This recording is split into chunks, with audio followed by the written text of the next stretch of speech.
はい、今日はフキの下処理の仕方紹介していきます。下茹でではなく下処理の仕方の紹介になります。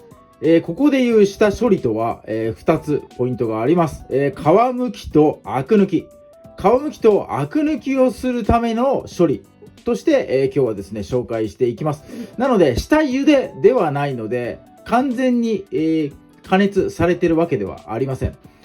調理する段階でですねしっかりと火の方は入れてもらいたいと思います。下処理をしてしまえば、水につけておいてですね、毎日水を変えて4日程度はですね日持ちしますんで、お好きな料理にですね、いろいろと派生できるかなと思いますので、ぜひとも覚えてもらってご参考にしてください。それでは早速やっていきます。はい、下処理、茹でる工程はフライパンで、やっていきます。なるべく面が広くて、拭きをですね、長いまま調理できるものが良いので、フライパンがいいかなと思います。なければ鍋等でもいいんですが、このね、大きさに合わせて、拭きの方を切ってもらいたいと思います。平らに重ならないようにね、入る長さで切ってもらいたいと思います。まずですね、こいつを、お湯をですね、火をつけて沸かしておきます。調理する器具に合わせてですね、拭きの方、長さ切ってもらいたいと思います。で、太いとことね、細いとことありますんで、これもちょっと茹で時間変わってきますから、分けてですね、切ってもらいたいと思います。だいたい半分にこれはすればいいかな。よいしょ。こっちも半分にしましょう。はい、拭きはですね、軽く水洗いして水気少しついた状態で、板ずりをやっていきます。塩をね、なびって表面の皮の部分に塩をゴリゴリと押し付けてやります。味付けではないので、塩の分量は目分量でいいかと思いますが、大さじ半杯ぐらいですね。で、塩がですね、くっつくようにわざと水洗いした後に水気をしっかりと切らない状態で、やっていきます。そうすると表面ね水分持ってますんで、塩がね、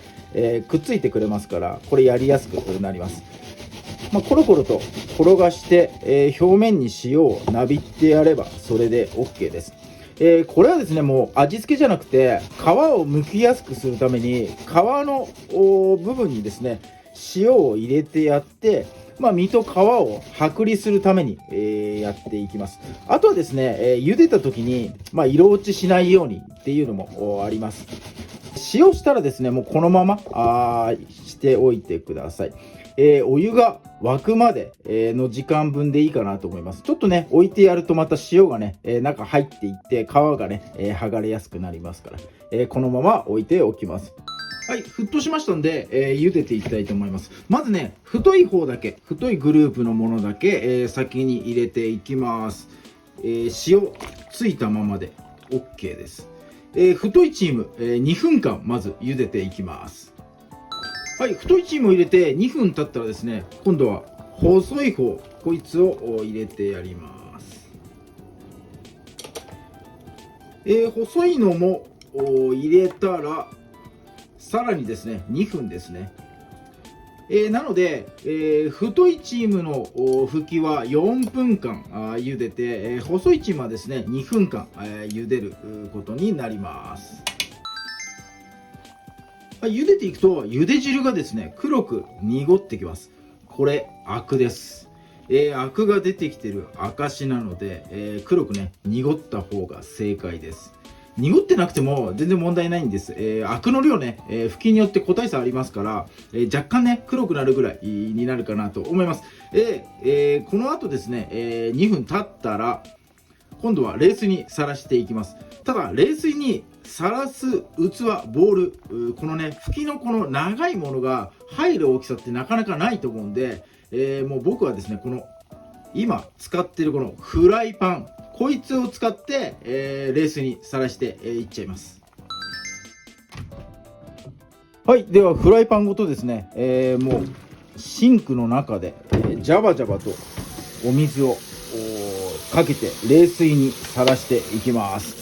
フライパン自体もね熱持ってますから、もうお水をね、何回かこう変えながらやってもらえればいいかなと思います。結構雑に見えますが、もうこれがね一番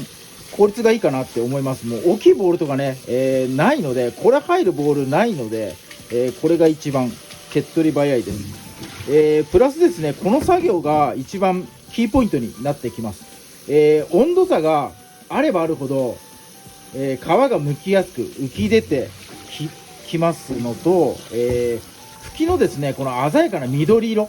で色がね止まるんですね、温度差をつけてやることによって。でこれがもたもたとしてて温度差がですねなだらかな、ゆっくりと冷めるみたいな状態になると皮がねまたくっついちゃって剥きづらくなるし、色もねだんだん茶色くね、変色してきちゃいますんで、もうこの作業はですね一気にこの温度差を急激につけるということをイメージしてやってもらいたいと思います。はい、しっかりと茎が冷やされたら皮剥いていきますよ。もうねすでにこうちょろっとめくれてる部分もありますが、これはねもうアナログで爪でこう引っかいてもらって、こう皮をですね剥がしていきます。最初ちょろっとだけねこの周りの部分一周皮をめくってもらって、あとはですねこのめくれた皮を一気に持ってピーッとこう引くだけです。めっちゃ簡単です。綺麗に剥けます。持ってあげてピーッと剥くだけですね。中の半透明なこの茎のですね、美味しい部分がこう出てきますんで、これねなんかめちゃめちゃ感動的ですね。で、こいつはですねあんまり空気さらしとくと色変わっちゃいますんで、もうすぐにですね、保存容器入れてやって、でしっかりとですねこの水につけておく、これがですね結構大事になります。アクの成分は水溶性なので、アクのね茎のアクの大部分が皮のところにあるんで、下処理で茹でた段階でアク結構抜けてるんですが、それでもねこの中の部分アクが残った部分がありますから、それはねこう水につけておくことによって、しっかりとね最後まで、抜けきりますから、調理この後すぐ入ってもいいんですが、この水にさらしておくっていう状態をですね、一晩ぐらい作っておいてやるとさらにしっかりですねアクが抜けてくれます。はい、皮剥き終わった状態です。容器にね、合わせて長さも切っちゃってね大丈夫です。皮剥き終わったら長いまんまじゃなくてもね、全然問題ないので。で、保存する場合はですね、4日ぐらいが日持ちかなと言ったんですが、もう半日とか1日に1回はこの入れてるお水ですね、水を変えてやってください。もう水から腐ってっちゃいますんで、水の中にねアクが溶け出していきますから、こう保存してるねお水がフレッシュな状態の方が、長持ちしますんで、そこだけはしっかりとやってもらいたいと思います。春の時期でしかね、生の茎食べられませんので、ぜひとも参考にしてね、試してもらいたいと思います。今日も動画最後まで見ていただいてありがとうございます。いいね、グッドボタン、そしてチャンネル登録の方もぜひともよろしくお願いいたします。